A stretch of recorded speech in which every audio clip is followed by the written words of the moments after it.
Big name, आप इसको कह नहीं सकते कि ये स्पेशलिस्ट है, मगर कल पलरा, कल जीत हुई डैरन सैमी की वजह से, उनका कोच बना। आपको पता है ज़ल्मी की तरह से भी कोचिंग करता रहा, वो one of the best player है, जो जिस तरह की अपनी टीम को उसने जेल किया और विनिंग मोमेंट पे वर्ल्ड कप में उन्होंने क्वालिफाई कर लिया नेक्स्ट राउंड। अच्छा, अगर मैं आज की श्रीलंका और ओमान के मैच की बात करूं, श्रीलंका ने अब तक का सबसे बड़ा स्कोर तो सजा दिया 225 का, तो उसके बारे में आप क्या करेंगे? श्रीलंका की परफॉर्मेंस बेस्ट जा रही है। देखो निमरा, बात दरअसल ये है कि Sri Lanka no doubt is a very good team. जिस तरह पाकिस्तान ने भी उधर जाके उनको हराया, पाकिस्तान जब आई थी हमने 3 नेशन में भी हराया। इनकी टीम जो है ना वो परफॉर्म नहीं कर पा रही। हालांकि उनका जो कोच है सना जयसूर्या, जिसने एक T20 की एक लाज लगती थी कैसे स्पेशल कालू बदराना होते थे, दोनों कैसे खेलते थे। मगर ये है कि जिस तरह का आपने कहा ओमान, देखिए एसोसिएट कंट्री है ओमान, अभी वो लर्निंग प्रोसेस में है, वो सीख रहा है, आगे आ रहे हैं। 225 स्कोर अब तक 225 आई नो, मगर वो एसोसिएट कंट्री है ना। अगर यहाँ पे होता कोई और साउथ अफ्रीका होता, फिर मैं कहता यार 224 किया। अगर यहाँ पर पाकिस्तान, कल हमने 96 किया अगेंस्ट यूएसए, तो हम बड़े खुश हो रहे हैं। मैंने कहा जी हम इसे तारीफे करने के लिए नहीं बैठे हुए कि आप 196 जो है वो आप करें उनके खिलाफ, एसोसिएट कंट्री के खिलाफ। हम आपको कहें जी वेल डन, क्या बात है, इस तरह नहीं होता। बहरहाल जो है ओमान की बॉलिंग ऐसी है, मगर जो श्रीलंका के बैट्समैन जो हैं, कुलशाल परेरा है उनमें अंदर है, बड़े अच्छे क्रिकेटर्स हैं। बहरहाल ये मैच आसानी से जो श्रीलंका जीत गया, और इसमें क्योंकि ओमान की हमें बैटिंग लाइन नहीं नजर आई। नहीं वो नहीं आई ना, वो भी मिक्स अप है ना, उनके भी कुछ करते ऊपर से कुछ नहीं करते। बहरहाल श्रीलंका को जिस तरह 225 किया है, स्कोर तो स्कोर ही है। अच्छा, अगर मैं साथ ही एक और एसोसिएट टीम की भी बात कर ली जाए, यहाँ पर जिस तरह मैचेस जारी है, हम रोज देख रहे हैं कोई ना कोई बड़ा मुकाबला आ रहा है। कल भी हमने इस बारे में बात की, लेकिन आज भी मैं टच करना चाह रही हूँ इस बात को, जो कि कल 2 सुपर ओवर मिले, और उसके बाद अब अफगानिस्तान का आपको क्या नजर आ रहा है? क्या वो टूर्नामेंट में आपको आगे दिखाई दे रहे हैं? देखिए जी, अफगानिस्तान का जो है ना बाब, वो जितनी जल्दी इंडिया गए थे ना, इतनी जल्दी उनकी फ्लाइट बुक हो चुकी है ऑलरेडी। इसमें 3 मैच जीतना आपको लाजमी होता है। अगर आप ऑलरेडी आपने 2 बड़ी टीमों के खिलाफ, न्यूजीलैंड के खिलाफ भी आप हार चुके हो, साउथ अफ्रीका का फनी गेम, हिस्ट्री गेम, उसके अलावा भी आपने अच्छी क्रिकेट खेली है। ये नहीं हम कहते कि नहीं खेली है, मगर ये है कि आपने 187 पहले मैच में भी किया था, दूसरे मैच में भी आपने इतने रन किए हैं। इसका मतलब आप तैयारी में थे, भरपूर तैयारी के साथ आए थे। आपका बॉलिंग डिपार्टमेंट, आपका मिडल ऑर्डर, आपका टॉप ऑर्डर वंडरफुल था। ये क्रिकेट है, हार जीत होती है। जिस तरह उनके जो जैसे आपने कहा जी सुपर ओवर 2 हुए, आप अंदाजा लगा लें सुपर ओवर की अहमियत क्या है। आप देखें पहले लास्ट बॉल पे वो छक्का लगाता है, स्टॉप लगाता है, फिर जनाब आगे गुरबाज जो है वो आगे जनाब वो 3 छक्के लगा देता है। इसका मतलब है कि इस क्रिकेट में खूबसूरती, और मैंने यहाँ से जो अफगानिस्तान का जो बाब है ना वो एंड हो चुका है। तो आपको क्या लगता है कि आगे कोई चांस बचा अफगानिस्तान के पास? नहीं जी, अब उनका मैच एक छोटी टीम के साथ रह गया, वो जीत जाएंगे तो मेरा नहीं ख्याल। मैंने जैसे कहा उनका बाब बंद हो गया, वो वापसी की टिकट उनकी कट चुकी। और हालांकि इस टूर्नामेंट से पहले राशिद की जानिब से कहा गया था कि मैं अपनी टीम को फाइनल में देख रहा हूँ। नहीं, अच्छी बात है, as a captain, as a leader उसका होप तो यही होना चाहिए। उसकी कॉन्फ्रेंस में आगे मीटिंग में तो यही कहेगा ना। अब ये तो नहीं कह देगा जी हम आगे हार के पहले राउंड में बाहर हो जाएंगे, जैसे डिसअपॉइंटमेंट होती है आपने होती है। मगर देखें इन्होंने wonderful 187 good score against New Zealand. उसके बाद आपने जो सुपर ओवर तक बाल लेके आए हैं, गुरबाज ने जो एक पहले ओवर में इनिंग्स खेल लिया, उसके बाद आगे गुरबाज ने सेकंड सुपर ओवर में आगे 3 छक्के लगाए, होप डाली ना।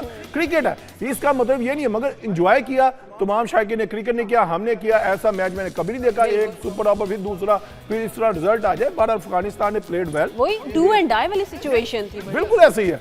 मगर ये नहीं कह रहा कि इन्होंने अच्छी क्रिकेट नहीं खेली। Well done Afghanistan. गुरबाज और इब्राहिम की अगर बात की जाए, वो दोनों वो प्लेयर्स हैं जो रन्स बनाकर दे देते हैं। देखिए गुरबाज जो है ना is a very good talented cricketer. ये विकेट कीपिंग भी करता है और ये बैटिंग भी ऐसे करता है। जो 360 जो अफगानिस्तान के बड़ी इंप्रूव किया है। जरदान है, इनका उमर जई है, ये सारे जो क्रिकेटर्स हैं ना बहुत मेच्योर हो गए हुए हैं। इतनी क्रिकेट, इतनी लीग खेलते हैं। जब आप किसी लीग खेलते हो तो निमरा उसमें होता है कि आपके टॉप जो बैटर होते हैं उनके साथ आप ड्रेसिंग रूम शेयर करते हो, अच्छे कोचों के साथ करते हो। गो आप अफगानिस्तान में आपके इतना अच्छा स्ट्रक्चर नहीं है, मगर उसके बाद भी आप जाके जब दूसरी लीग के खेल के आप नेशनल टीम की तरफ आते हो, आप जो हमने सीखा होता है वो आगे डिलीवर कर रहे होते हैं। यही चीज जो हमें कल के मैच में नजर आई है अगेंस्ट साउथ अफ्रीका। ये एक T20 में जिस तरह के इन्होंने खेला है और जिस तरह इन्होंने अपनी धाक बढ़ाई, अफगानिस्तान डेंजरस टीम है जी। मुजीबुर रहमान देख ले, राशिद खान देख ले, उमर जई ले ले, फरूकी ले ले, ये टॉप क्लास बॉलर है ये T20 के। बहरहाल साउथ अफ्रीका ने जिस तरह अमेजिंग एक जुआ खेला था उसको लेफ्ट आर्म स्पिनर को गेंद कराने का, मेरे ख्याल से वो उनको उल्टा भी पड़ सकता था, पड़ गया था जब 3 छक्के गुरबाज ने लगाए। एग्जैक्टली तो आपके ख्याल से इधर यहाँ पे अगर हम जैसे सुपर ओवर मिलना एक बहुत बड़ा वो कहते हैं ना फायदेमंद चीज़ हुई, लेकिन यहाँ पर अफगानिस्तान की क्या आपको कमी नजर आई अफगानिस्तान की जान से कि वो सुपर ओवर का फायदा नहीं उठा सके? बात दरअसल ये जब इनएक्सपीरियंस होना भी हो सकता है। मैं इनको अनएक्सपीरियंस नहीं कहूंगा, आप टॉप बैटर हैं, आप देखें आपने फाइट किया 187 तक लेके आए, वो गो एक रन आउट हो गया, रन आउट ना होता तो वो मैच जीत जाते हैं ना। सुपर ओवर को आए हैं मगर सुपर ओवर ने एक नई जान डाली है ना, हमें ऐसा मैच मिला, एक हुआ फिर दूसरा हुआ, वो चलता गया। बड़ा ये है कि उनकी फुली एक्सपीरियंस टीम थी। मैंने वही कह रहा हूँ, क्रिकेट है, एक ने हारना है एक ने जीतना होता है। बड़ा जिस तरह का मैच हुआ है, फैंटास्टिक गेम, जो पहला राउंड में ऐसे ऐसे मैच एसोसिएट कंट्री ने, जैसे नेपाल वर्सेस इंग्लैंड हुआ, ठीक है, और इंग्लैंड देखे, अब इंग्लैंड खतरे में है, हालांकि 2 टीमों ने आगे आना है, जिम्बाब्वे और आयरलैंड तो वो नहीं आ रहे। बड़ा ये है कि दोनों टीमें आगे आएंगी, और जिस तरह के इंग्लैंड जिस तरह की क्रिकेट खेला है, जिस तरह अफगानिस्तान ने क्रिकेट खेली है, वो समझ से बाहर है। तब आपके ख्याल से सुपर 8 में जितने भी मुकाबले हो गए इस वक्त आपके ख्याल से तगड़ी टीम्स कौन सी 2 जा रही हैं? देखें अभी तक जो हमें फर्स्ट राउंड था एसोसिएट कंट्री के साथ, जब देखें आप जब टेस्ट नेशन साइड आपस में जब खेलती है ना तो आपको रिजल्ट आता है। जैसे कल आपको वेस्ट इंडीज वर्सेस इंग्लैंड का नजर आया, दोनों टीमें तगड़ी थी, दोनों के टीमें मिडल ऑर्डर देख लें, टॉप ऑर्डर देख लें, फास्ट बॉलिंग स्पिन का शोभा, कल देखें उनको दाद देनी चाहिए स्पिनर्स को। जिस तरह के उनके चेज ने बॉलिंग की, मोती ने बॉलिंग की, अकील हुसैन ने बॉलिंग की, ये टॉप वही बात आती है मेच्योरिटी। आपने इतनी T20 जब क्रिकेट खेली होती है ना, आपके पास एक कॉन्फिडेंस आता है कि मुझे 8 है जी, मैंने कैसे बॉलिंग करनी है, और कल काली आंधी ने कर दिखाया। निमरा मैं आपको एक और बात बता दूं, इसी ग्राउंड के ऊपर 2016 का T20 वर्ल्ड कप था, जहां पे कॉलिस ब्रैथवेट ने बेन स्टोक्स को 4 छक्के मार के वो मैच जीता था। आप उनकी खुशी देखें, डैरन सैमी उस वक्त वो कैप्टन था, वो कितना खुश हुआ है कोच, उस समय वो प्लेयर था, इस बार वो कोच था, और ये ग्राउंड उनके लिए बड़ी यादगार है। 2016 में और 2026 में इंग्लैंड की टीम थी उस वक्त भी, और इस बार भी जो है ना इंग्लैंड ही थी। बहरहाल मैं तो इस फर्स्ट राउंड को मैंने एंजॉय किया, बड़ी अच्छी क्रिकेट मिली है। मैं एसोसिएट कंट्री को भी उनको दाद देता हूं, उनके तमाम मैनेजमेंट को, जितनी उन्होंने अपनी क्रिकेट को ग्रूम कर रहे हैं और आगे लेके आ रहे हैं, और टेस्ट नेशन जो साइड है उनको एक टफ टाइम दे। ये तो फिर वही बात हो गई कि अभी ये जो जितनी भी हम एसोसिएट टीम्स की बात करें, एसोसिएट मेंबर्स की बात करें, वो इतना अच्छा प्ले करें, ये प्रोग्रेस नजर आ रही है। विद द अपकमिंग टाइम हमें ये टीम्स क्रिकेट वर्ल्ड में तो बहुत जबरदस्त अंदाज में पेश होगी। एक्चुअली बात पता क्या है निमरा, इसके अंदर ना इनके कुछ ऐसे प्लेयर हैं काफी एजड, 35-30, आप देखें ना, आप जैसे वो उनका शिवालकर बॉलर था अमेरिका का, वो 37 ईयर ओल्ड था, उसके 2 मैच खेले हैं, उसने 8 आउट किए हैं। He is a very good pacer, वो अच्छा वेरिएशन के साथ स्पिन कैसे करना है, फास्ट कैसे करना है, बाउंसर कैसे करना है, वो 37 ईयर का है। अगर आप कहेंगे जी हम ये आने वाले बच्चों, अब मसला ये है कि आईसीसी इनको कैसे फंडिंग करता है, कैसे इनके कोचेज का, इनका जो ग्राउंड स्ट्रक्चर है, जो पवेलियन है, हर चीज प्रोवाइड करता है, ये उनके ऊपर डिपेंड करता है।